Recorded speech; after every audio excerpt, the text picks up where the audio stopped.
Isaiah chapter 37. When King Hezekiah heard this, he tore his garments, covered himself with sackcloth, and went into the house of the Lord. He sent Eliakim, the master of the palace, and Shebna the scribe, and the elders of the priests, covered with sackcloth, to tell the prophet Isaiah, son of Amoz.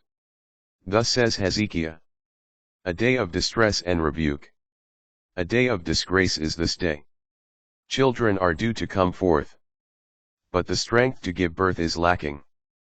Perhaps the Lord, your God, will hear the words of the commander, whom his lord, the king of Assyria, sent to taunt the living God, and will rebuke him for the words which the Lord, your God, has heard. So lift up a prayer for the remnant that is here.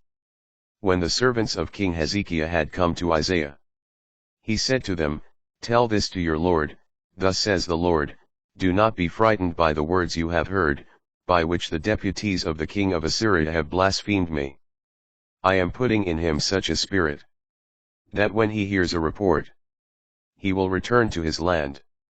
I will make him fall by the sword in his land.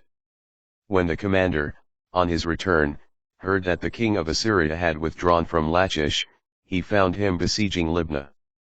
The king of Assyria heard a report, Tirhakah, king of Ethiopia, has come out to fight against you. Again he sent messengers to Hezekiah to say, Thus shall you say to Hezekiah, king of Judah, Do not let your God in whom you trust deceive you by saying, Jerusalem will not be handed over to the king of Assyria. You, certainly, have heard what the kings of Assyria have done to all the lands, they put them under the ban. And are you to be delivered? Did the gods of the nations whom my fathers destroyed deliver them Gozan, Haran, Retheph, and the Edenites in Telassar? Where are the king of Hamath, the king of Arpad, or a king of the cities Sepharvaim, Hena, or Iva? Hezekiah took the letter from the hand of the messengers and read it, then he went up to the house of the Lord, and spreading it out before the Lord, Hezekiah prayed to the Lord. Lord of hosts, God of Israel, enthroned on the cherubim, you alone are God, over all the kingdoms of the earth. It is you who made the heavens and the earth. Incline your ear, Lord, and listen. Open your eyes, Lord, and see. Hear all the words Sennacherib has sent to taunt the living God. Truly, O Lord, the kings of Assyria have laid waste the nations and their lands. They gave their gods to the fire.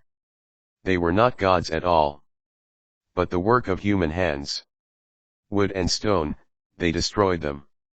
Therefore, Lord, our God, save us from this man's power, that all the kingdoms of the earth may know that you alone, Lord, are God.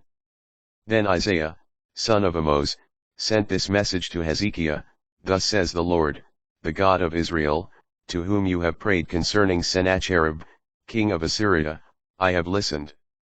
This is the word the Lord has spoken concerning him. She despises you, laughs you to scorn.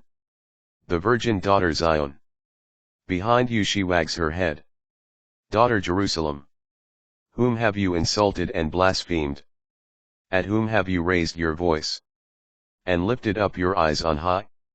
At the Holy One of Israel. Through the mouths of your messengers. You have insulted the Lord when you said, With my many chariots I went up to the tops of the peaks, to the recesses of Lebanon, to cut down its lofty cedars, its choice cypresses. I reached the farthest shelter, the forest ranges. I myself dug wells, and drank foreign water, drying up all the rivers of Egypt, beneath the solace of my feet. Have you not heard? A long time ago I prepared it. From days of old I planned it. Now I have brought it about. You are here to reduce fortified cities to heaps of ruins, their people powerless, dismayed and distraught.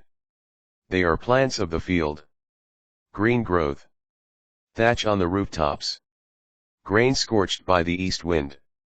I know when you stand or sit, when you come or go, and how you rage against me. Because you rage against me, and your smugness has reached my ears. I will put my hook in your nose, and my bit in your mouth, and make you leave by the way you came. This shall be a sign for you. This year you shall eat the aftergrowth. Next year, what grows of itself. But in the third year, sow and reap. Plant vineyards and eat their fruit.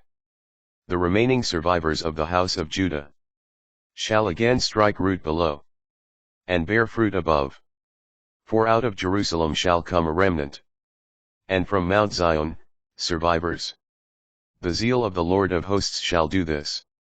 Therefore, thus says the Lord about the king of Assyria. He shall not come as far as the city, nor shoot there an arrow, nor confront it with a shield, nor cast up a siege work against it. By the way he came he shall leave, never coming as far as the city. Oracle of the Lord. I will shield and save the city, for my own sake and the sake of David my servant. Then the angel of the Lord went forth and struck down 185,000 in the Assyrian camp. Early the next morning, there they were, all those corpses, dead. So Sennacherib, the king of Assyria, broke camp, departed, returned home, and stayed in Nineveh.